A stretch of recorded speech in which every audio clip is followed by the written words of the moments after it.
Teacher का कीजिए। और वो कहाँ की मेरी बिटिया नाम हो जाती है रागिनी, बहुत अच्छा नाम है रागिनी बात। ये जो प्रोग्राम है ये बहुत ही अच्छा आप लोग का बैंकिंग का प्रोग्राम है। जैसे ही अच्छा बैठे, जैसे ही किरण मैडम ने मुझे बताया कि उसने अक्षर बाबू को बुला रहे हैं, तो फिर तो मैंने कुछ भी नहीं सोचा और मैंने कहा क्योंकि अजय के साथ मेरा एक्सपीरियंस अच्छा है। मुझे तुम लोग को एक बात बताना चाहूँगी कि मैं भोपाल के लगभग सभी कॉलेजों में प्रिंसिपल रही, BHA college, MLB college, Gitanjali college, और ये लास्ट मेरा 31 दिसंबर 2020 में मैं रिटायर्ड हूँ। तो अब ये मेरा 2020 में पूरा एक साल है। तो सभी कॉलेजों में मेरे अलग अलग अनुभव हैं। गीतांजलि कॉलेज का जैसे कि मैं बात कर रहे थे, जैसे एक लड़की का नाम लिया हर्षिता राव। वो जब मैं उस कॉलेज में थी उसने फर्स्ट ईयर में एडमिशन किया। इतनी बहुत उत्साही लड़की थी, बहुत बोलना चाहती थी, और वो सिस्टर्स ब्रदर थे, 5 बहनें हैं, भाई नहीं है उनका, और उनके पापा पेंटर थे, और वो दूर कहीं गाँव में रहती थी, 35 किलोमीटर दूर कहीं गाँव में रहती थी। वहाँ से डेली कॉलेज आती थी, बिल्कुल दुबली पतली एकदम सांवली सी लड़की, जिसमें ऐसा धक्का दो तो गिर जाए, लेकिन उस उत्साहित बहुत थी, लेकिन उसमें कॉन्फिडेंस नहीं था। वो करना चाहती थी लेकिन उसके पास कोई रास्ता नहीं था, कोई दिशा नहीं थी। आती थी मेरे पास, बैठती थी। गीतांजलि कॉलेज का मेरा एक एक्सपीरियंस बहुत अच्छा रहा। तो उस कॉलेज के जो स्टूडेंट्स थे वो अधिकतर मिडिल या लोअर मिडिल क्लास के थे, कहना चाहिए एकदम लोअर क्लास। वहाँ पे उनके पेरेंट्स लगभग तरीके से 60% बच्चे वहाँ पे ऐसे थे स्टूडेंट्स, वहाँ के उनके पेरेंट्स या तो हाथ ठेला वगैरह लगाते थे, लेबर क्लास के थे। और वो बच्चियाँ खुद भी कुछ तो ऐसी थी जो सुबह सुबह कहीं कहीं किसी के घर में काम वगैरह करके और फिर कॉलेज में पढ़ी थी। तो मैं उनके लिए बहुत कुछ करना चाहती थी। मैं वहाँ से ट्रांसफ़र नहीं लेना चाहती थी, लेकिन गवर्नमेंट ने मुझे याद कर दिया। मैं वहीं रहना चाहती थी क्योंकि मैं चाहती थी उन बच्चों के लिए कुछ करूँ। मैं जितने साल 2 साल वहाँ रही, मैंने कोशिश की कि उनके लिए कुछ कर जाऊँ, कोशिश की और मैंने किया भी। तो जो हर्षिता थी उसके साथ बैठ के मैं बोलती थी, जब भी तुम फ्री टाइम में तुम मेरे चैम्बर में आकर मुझसे बात करो। वो आती थी, मेरे पास बैठी रहती थी घंटों, और हम बात करते थे। वो अपने बारे में बताती थी, वो कहती थी मैडम आप कैसे पढ़ते थे, कैसे बन गया प्रिंसिपल, कैसे क्या हुआ, मैं भी बनना चाहती हूँ, मैं भी आपके जैसे बनना चाहती हूँ। तो मैंने उसको बताया कि बेटा जैसे तुम हो वैसे ही मैं भी थी, बस ये है तुम में बहुत ज़्यादा उत्साह है, मुझ में इतना उत्साह नहीं। मैं पढ़ाई में बहुत अच्छी थी, हमेशा फर्स्ट आती थी, फर्स्ट क्लास फर्स्ट करती थी अपनी क्लास में, लेकिन मैं बड़ी दब्बू सी लड़की थी, बहुत दब्बू सी लड़की थी। फिर वैसे ही क्लास होती थी और किसी भी पेड़ के नीचे स्कूल में बैठ गए, किसी क्लास में देखिए कुछ नहीं है, निकाला अपनी बुक्स निकाली और स्टडी करना शुरू किया। टीचर को बहुत दोस्त है, मेरी टीचर थी, वो क्रिश्चियन थी, सरला सिंह उनका नाम था, मुझे याद है। तो वो देखती थी तो वो कहती थी, एक बार उन्होंने मुझे ग्राउंड पे ऐसे चलते मिलते देख लिया होगा, कभी एक आध दिन चले गए होंगे।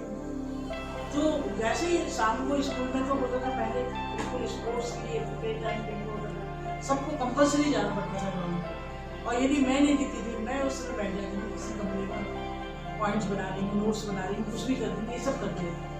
वो मुझे स्टूडेंट्स को भेज के छुड़वाती थी, जॉब को मंजू बोलती थी, और मंजू को बुलाती, और मैं एक तो डर गया, मैडम ना बुला के मुझे कहीं कोई मुझे ढूंढते हुए ना जाए, मैं छुप के बैठ जाती, लेकिन वो जबरदस्ती मुझे बुलाती थी और मुझे ग्राउंड पे खड़ा करती थी, खेलो खेलो। बच्चे विश्वास नहीं करोगे कि उस समय मैं खो खो खेलती थी स्कूल में, उनके कारण, सिर्फ मैडम के कारण। 10th क्लास में थी, 10th हम लोग का 10th और 11th बोर्ड हुआ करता था, 12th हमारे ज़माने में नहीं होता था, 10th बोर्ड 11th बोर्ड।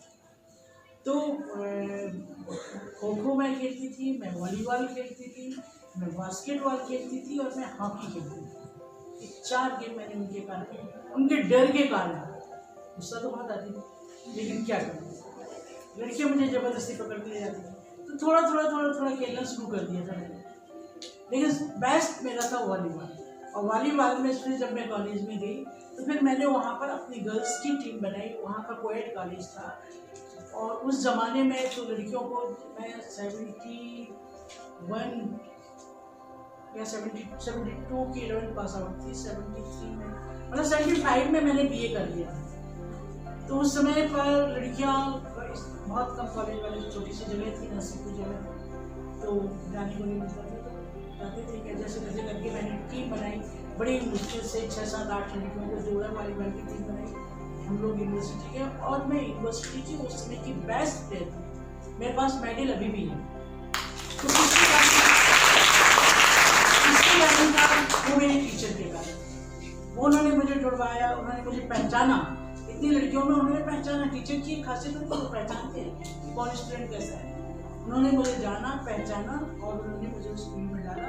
और उसके बाद तो फिर जो मेरा पर्सनालिटी जो मेरी बढ़ी, तो उसके बाद तुम देख रहे हो मैं हर कहीं आगे से बिना अच्छे बात कर सकते। तो मेरे कहने का तो मतलब ये है कि हमको हर फील्ड में होना चाहिए, सिर्फ स्टडी नहीं, हमको स्पोर्ट्स में भी होना चाहिए। स्टडी के साथ साथ स्पोर्ट्स में क्यों, और चाहे आप ग्राउंड पर हो, चाहे आपका इंडोर गेम खेलो, कुछ भी करो, कुछ ना कुछ एक होना ही चाहिए। तो मैं ये सब हरिस्ता से शेयर किया करती थी। वो कहती थी कि मुझे तो मैडम ये समझा है। इसी बीच में जैसे मैंने विश्वास नहीं करोगे, वो लड़की इतना अच्छा बोलती है, इतना अच्छा बोलती है। और central Dayal Sharma gold medal आप लोग जानते हैं किसको मिलता है? जो सारे सब्जेक्ट में, सारी फैकल्टी में, arts, commerce, science, home science, सारे फैकल्टीज में जिसको हाईएस्ट मार्क्स मिलते हैं उस लड़की को मिलते हैं। उस लड़की ने वो गोल्ड मेडल दिया।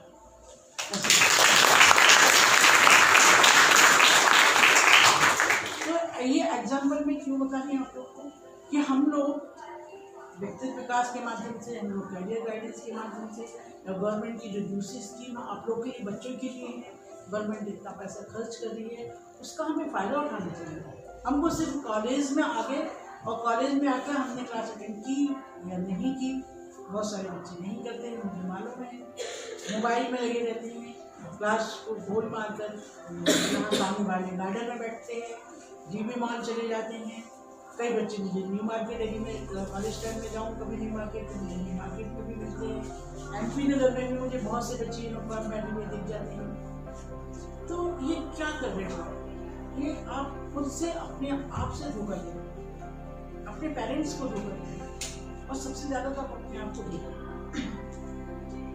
यदि आप पढ़ जाओगे, लिख जाओगे, कुछ बन जाओगे, तो ये आपके लिए रहेगा, आपकी फैमिली के लिए रहेगा, आप सब गर्ल्स हो, आपके बच्चों के लिए रहेगा, सारी चीज़ें।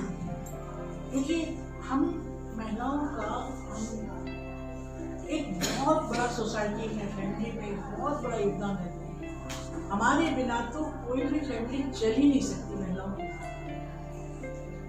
यदि मान लीजिए एक फैमिली में हस्बैंड वाइफ और 2 बच्चे हैं, और अकेले हस्बैंड ही जॉब कर रहे हैं, तो उनकी जो सैलरी आएगी, और हस्बैंड वाइफ दोनों जॉब कर रहे हैं, तो दोनों की मिलकर जो सैलरी आएगी उससे कितनी लग्जरीज लाइफ आप निकाल सकते हैं। अकेले हस्बैंड की तो बहुत सारी इच्छाओं को आपको दबा के देंगे।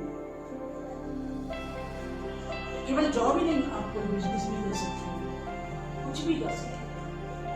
किसी भी लड़की को कभी भी पढ़ाई लिखाई खत्म होने के बाद घर में बैठ के नहीं, यदि आप हाउस वाइफ भी मिल रहे हैं, तो जैसे आपको थोड़ी रिस्पॉन्सिबिलिटी आप कुछ भी कर रहे हो, कुछ नहीं तो ट्यूशन कर रहे हो, पार्लर खोल लो, कुछ भी करो, छोटी मोटी सिलाई का करना शुरू करो।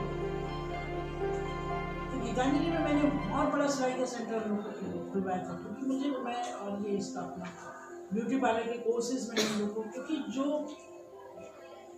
बच्चे वहाँ आ रहे थे उनकी नीड्स यही थी, इसलिए उनकी नीड्स के हिसाब से वो सारे के सारे कोर्सेज मैंने वहाँ करवाना शुरू किए। यहाँ के बच्चों की नीड्स देखें, यहाँ के बच्चों के हिसाब से अलग इस तरह के प्रोग्राम होते हैं। अभी हम लोग ये करने वाले हैं कि ऑनलाइन फीस, क्योंकि जो लंबी लंबी लाइन लगी रहती है ना, इसको ख़त्म करने के लिए ऑनलाइन फीस मेरे ख्याल से दिसंबर एंड तक या जनवरी फर्स्ट वीक तक हम लोग एग्रीमेंट कर लेंगे। तो मैं चाहूँगी कि जितने लड़कियों ने ट्रेनिंग ली तो वो अपने कॉलेज के स्टूडेंट को समझाएं, उनको सिखाएं कि किस प्रकार से आपको ऑनलाइन फीस पे करना। हालांकि बहुत से बच्चों को आता है, लेकिन फिर भी आपकी ड्यूटी बनती है, क्योंकि आपने ट्रेनिंग ली है, आपको मालूम है, आप उनको बताएं, ठीक है ना। तो बहुत अच्छा आप लोगों ने पूरा का पूरा जो आपका प्रेजेंटेशन था बहुत अच्छा था, और सबसे अच्छा मुझे गार्ड लगा। गार्ड ने बम्बू भी लगाए बिल्कुल, और जब गेट बंद करना है तब गेट बंद कर देती है धीरे से, जब खोलना है घंटे को बिल्कुल नहीं छोड़ दिए, क्योंकि उसी के बल पे दोस्तों सबसे मिलना है। तो Ajay sir, thank you so much, आपने हमारे बच्चों को इतना अच्छा मोटिवेट किया, हमको इतनी अच्छी ट्रेनिंग दी कॉलेज की तरफ से आपको निश्चित